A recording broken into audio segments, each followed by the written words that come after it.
नमस्कार, तुमचं माझ्या चॅनलमध्ये सगळ्यांचं मनापासून स्वागत। तर आजच्या व्हिडिओमध्ये बघूया तिळगुळाच्या अशा सुंदरशा वस्तू कशा तयार करायच्या, छान अशी भातुकली कशी तयार करायची। तर यासाठी आपण काय काय केलं पाहिजे, तर व्हिडिओ पूर्ण बघा, त्यामुळे सगळ्या वस्तू छान तयार करता येईल। याआधी मी माझ्या चॅनलवर बारीक तिळगुळापासून तयार केलेल्या बऱ्याच वस्तूंचे व्हिडिओ शेअर केलेले आहेत। पण आता आपण पूर्ण तिळाच्या वस्तू कशा तयार करायच्या याचा व्हिडिओ बघणार आहोत। त्यासाठी मी थोडेसे तीळ घेतलेले आहे, ते भाजून घ्यायचे आहे। त्यानंतर मी घेतला आहे थोडासा गूळ। या गुळाला थोडासा अडकित्याने बारीक बारीक तुकडे करून घ्यायचे, कारण याचा पाक तयार करायचा आहे आपल्याला। तर अशा प्रकारे बारीक बारीक तुकडे करून घ्यायचे आहे, साधारण बारीक केले तरी चालेल। अशा प्रकारे मी तुकडे करून घेते आहे। त्यानंतर मी एका ट्रेला तेल लावून घेते आहे, कारण यावर आपण सगळ्या वस्तू तयार करणार आहोत। त्यामुळे तिथे तेल लावलं म्हणजे त्यावर ते चिपकून पडत नाही, लवकर निघून जाते।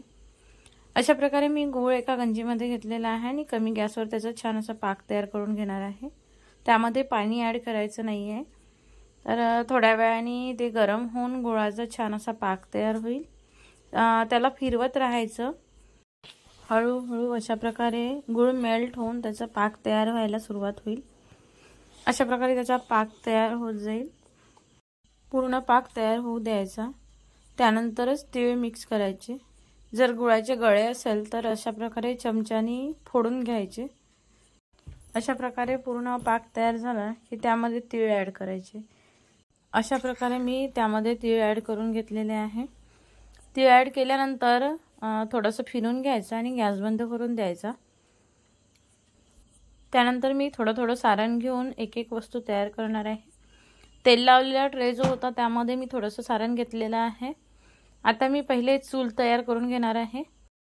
अशा प्रकारे मी सारणाला रेक्टँगल शेप देऊन त्यानंतर त्यातलं सारण थोडंसं चम्मचनी काढून असा आकार दिलेला आहे। गुळाचं सारण असल्यामुळे लवकर कडक येत नाही, साखरेचं सारण असलं तर लवकर कडक येते। अशा प्रकारे मी छान चुलीचा आकार दिलेला आहे। सारण पूर्णपणे थंड झाल्यानंतर कडक येऊन जाईल। तर अशा प्रकारे सुंदर अशी चूल तयार झालेली आहे। त्यानंतर बघूया पाटा वळवंटा तयार कसा करायचा। त्यासाठी मी परत थोडंसं सारण घेतलेलं आहे, त्याला अशा प्रकारे आकार देत आहे, पाट्याचा शेप देत आहे। अशा प्रकारे हाताने आकार द्यायचा आहे। गुळाचं सारण तेवढंही चटके बसत नाही, तर अशा प्रकारे मी पाट्याचा आकार दिला आहे। सुंदर असा पाटा तयार होईल। त्यानंतर त्यावर ठेवायचा वळवंटा जो आहे तो तयार करूया। अशा प्रकारे मी थोडंसं सारण घेऊन त्याला असा गोलाकारात आकार देते आहे। अशा प्रकारे वळवंटा तयार करून घ्यायचा। त्यानंतर बघूया जातं कसं तयार करायचं। त्यासाठी मी थोडंसं सारण घेते आहे, त्याला गोल शेप द्यायचा आहे। थोडंसं हाताला तेल लावत जायचं, त्यामुळे सारण हे हाताला चिपकणार नाही। अशा प्रकारे दोन गोल तयार करून घेत आहे, जात्याचा खालचा भाग आणि वरचा भाग, आणि ते दोन्ही गोल एकमेकांवर ठेवून देत आहे अशा प्रकारे। त्यानंतर मध्ये जो गोल असते तो तयार करून घ्यायचा, तिळगुळाचाच तयार करायचा, आणि त्यानंतर त्याला तिथे चिपकून द्यायचं। गुळाचा पाक असल्यामुळे ते चिपकून जाईल, थंड झाल्यावर ते आपणच चिपकून जाईल। त्याला बाजूला दांडा तयार करून घेतलेला आहे, सुंदर असं जातं तयार झालेलं आहे। त्यानंतर बघूया अशा प्रकारे वेगवेगळ्या वस्तू आपण तयार करू शकतो, पण हे सगळं गरम सारण असतानाच तयार करावं लागते। थंड झाल्यावर ते कडक येऊन जाते, त्यामुळे जमत नाही। त्यानंतर बघूया की पतंग कशी तयार करायची। अशा प्रकारे मी थोडंसं सारण घेऊन चौकोन असा आकार देऊन देते आहे त्याला, आणि पतंगीच्या खालचा भाग छोटासा थोडंसं सारण घेऊन तयार करून घेऊया। अशा प्रकारे पतंग तयार झाल्यानंतर त्याला खालच्या बाजूला अशा प्रकारे थोडंसं सारण घेऊन त्याला पतंगीच्या खालचा भाग लावून घेतलेला आहे। ते थंड झालं की लगेच चिपकून जाईल। याला वेगळा पाक करून चिपकवण्याची गरज नाही। अशा प्रकारे सुंदरशी पतंग तयार झालेली आहे। त्यानंतर बघूया सूप कसं करायचं। तर त्यासाठी मी थोडंसं सारण घेऊन सूपाचा असा आकार देते आहे। त्याला गरम गरम असतानाच शेप द्यायचा आहे। अशा प्रकारे छान असं सूप तयार होईल। थोडंसं थंड झालं तर कडक येऊन जाते। तर अशा प्रकारे छान असं सूप तयार झालेलं आहे। त्यानंतर बघूया खल कसा करायचा। त्यासाठी मी थोडंसं सारण घेतलेलं आहे आणि त्याला असा गंजीसारखा उभट आकार देणार आहे। अशा प्रकारे त्याला गोलाकार करून घ्यायचा। त्यानंतर मध्ये असं बोट ठेवून असं छान गंजीसारखा गोलाकार करून असं खोल तयार करून घ्यायचा आहे। किंवा छोटासा प्याला असेल उभट आकाराचा तर त्यामध्ये पण आपण सारण भरून असा आकार देऊ शकतो। त्याला तेल लावून घ्यायचं आणि सारण त्यामध्ये टाकून अशा प्रकारे आकार देऊन त्याला काढून घ्यायचं। त्यानंतर त्यामध्ये ठेवायचा बत्ता तयार करणार आहे। तर अशा प्रकारे मी थोडंसं सारण घेतलेलं आहे आणि त्याला बत्त्याचा शेप देणार आहे। अशा प्रकारे बत्त्याचा आकार देऊन छान असा बत्ता तयार करून घेतलेला आहे। आणि हे करायसाठी थोडंसं गूळ जास्त घ्यायचं। त्यानंतर बघूया पोरपाट। तर त्यासाठी मी थोडंसं सारण घेऊन असा गोलाकार देऊन छोटंसं पोरपाट तयार करून घेतलेलं आहे। त्याला थोडेसे पाय लावून घेत आहे आणि त्यावर गरम गरम असताना ठेवून द्यायचे, ते आपण चिपकून जातात। तर अशा प्रकारे छोटंसं पोरपाट तयार झालेलं आहे आणि त्यावर ठेवायसाठी छोटंसं लाटणं तयार करून घेतलेलं आहे। तर त्यासाठी पण थोडंसं सारण घेऊन त्याला असा गोलाकार देऊन छोटंसं लाटणं तयार करून घेतलेलं आहे। अशा प्रकारे छान पोरपाट लाटणं तयार झालेलं आहे। त्यानंतर बघूया पातेलं गंजी कशी तयार करायची। अशा प्रकारे मी थोडंसं सारण घेतलेलं आहे आणि मध्ये एक बोट ठेवून बाजूनी असा गोलाकार देत आहे।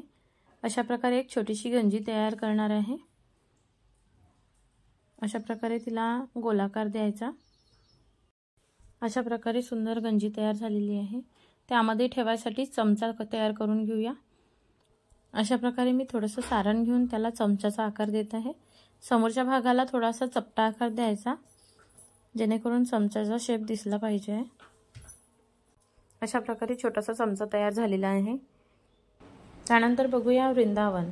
त्यासाठी थोडंसं जास्त सारण घ्यावं लागेल आणि त्याला रेक्टँगल म्हणजे आयताकृती आकार द्यायचा आहे। त्यानंतर मी त्याचे 2 पार्ट तयार करून घेणार आहे वेगळे, ते एकावर एक ठेवणार आहे। हा खालचा भाग तयार करून घेतला आहे। त्यानंतर थोडासा वरचा भाग तयार करून घेऊया। अशा प्रकारे मी अजून थोडंसं सारण घेऊन वरच्या भागाचा आकार देते आहे। अशा प्रकारे मी वरती एकदम साधी डिझाइन तयार करणार आहे। जशी डिझाइन आपल्याला तयार करायची आहे तशी डिझाइन तयार करायची। मी इथं एकदम सिंपलमध्ये छोटीशी डिझाइन तयार करून घेते आहे, कारण लवकर तयार करून लगेच आपल्याला त्यावर चिपकवायचं आहे। अशा प्रकारे मी एकदम सिंपलमध्ये डिझाइन तयार करून घेतलेली आहे आणि त्यावर अटॅच करून घेत आहे। अशा प्रकारे त्याला छान आकार परत देऊन द्यायचा। सुंदर असं वृंदावन तयार होईल। त्यानंतर बघूया तवा। तर अगदी थोडंसं सारण घेऊन मी अशा प्रकारे छोटासा तवा तयार करून घेतलेला आहे। त्यासाठी थोडंसं सारण घेऊन ते प्लेटवर अशा प्रकारे प्रेस करून घेतलेलं आहे। अगदी साधं पद्धतीने तयार करता येतो तवा। अशा प्रकारे मी तवा तयार करून घेतलेला आहे। अशा प्रकारे आपण बऱ्याच छोट्या छोट्या वस्तू तयार करू शकतो। आपल्याला ज्या ज्या वस्तू तयार करायच्या आहे त्या तयार करू शकतो, पण सगळं गरम असतानाच करावं लागते, त्यामुळे थोडंसं लवकर करण्याचा प्रयत्न करायचा। त्यानंतर बघूया ताट कसं करायचं। त्यासाठी मी थोडंसं सारण घेतलं आहे। हाताला तेल लावून घ्यायचं आणि अशा प्रकारे ताट तयार करते आहे। असं छोटंसं ताट आणि त्याला काठ तयार करून घ्यायचे। पहिले ताट तयार करून ठेवून द्यायचं आणि नंतर त्याला काठ तयार करायचे। अशा प्रकारे काठ तयार करायचे दोन्ही हाताच्या मदतीने। अशा प्रकारे आपलं ताट तयार होईल। त्यामध्ये ठेवायसाठी वाटी प्लेट जे आहे ते आपल्याला जे पाहिजे ते तयार करता येते। त्यानंतर तयार करूया वाटी। छोटीशी वाटी, अगदी थोडंसं सारण घेऊन मी अशा प्रकारे वाटी तयार करून घेतलेली आहे। त्याला थोडासा वाटीसारखा आकार देऊन छान अशी वाटी तयार करून घेतलेली आहे। अशा प्रकारे बरेच छोटे छोटे वस्तू आपण तयार करू शकतो। त्यानंतर छोटीशी प्लेट तयार करून बघू। त्यासाठी मी थोडंसं सारण घेऊन परत प्लेटसारखा त्याला आकार देते आहे। अशा प्रकारे छोटीशी प्लेट तयार करून घेत आहे। अशा प्रकारे छोटीशी प्लेट तयार करून घेतलेली आहे। आणि आपल्याला जर सारण लागत असेल तर गरम गरम करायचं, एका वेळेस खूप सारण तयार नाही करायचं। आणि केलं असेल तर मग थोडंसं गरम करून वापरता येते। हे गुळाचं सारण असल्यामुळे थोडंसं थंड व्हायला वेळ लागते, लगेच कडक येत नाही। त्यानंतर बघूया छोटासा प्याला कसा तयार करायचा। अगदी थोडंसं सारण घेतलेलं आहे आणि त्याला पेल्याचा शेप देते आहे।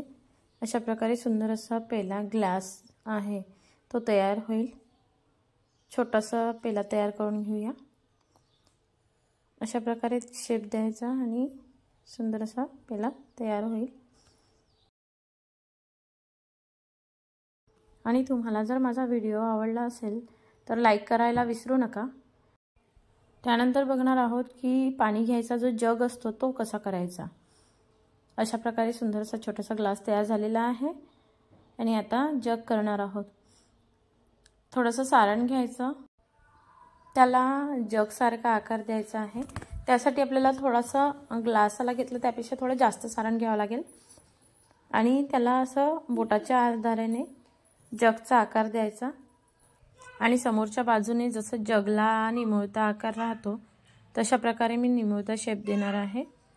अशा प्रकारे छोटासा जग तयार करून घ्यायचा आणि त्यानंतर त्याच्या मागच्या बाजूला जी कडी राहते ती तयार करून गरम आहे सारण तोपर्यंत चिपकून घ्यायची। ती चिपकून जाईल, तिला वेगळं पाकाने चिपकवण्याची गरज पडणार नाही। अशा प्रकारे मी छोटीशी कळी मागच्या बाजूने लावायला तयार करून घेत आहे आणि तिला चिपकून देत आहे गरम गरम आहे तोपर्यंत। अशा प्रकारे तिळगुळाचा सुंदर असा जग तयार झालेला आहे। एकदम छोटासा आहे, सुंदर जग तयार झालेला आहे आणि अशा प्रकारे आपल्या तिळगुळाच्या वस्तू पूर्ण तयार झालेल्या आहे। तिळगुळाची भातुकली, सुंदर अशी भातुकली तयार झालेली आहे। आणि मग तुम्ही माझा व्हिडिओ पहिल्यांदा बघत असाल तर माझ्या चॅनलला सबस्क्राईब करायला विसरू नका आणि व्हिडिओ आवडला असेल तर लाईक नक्की करा।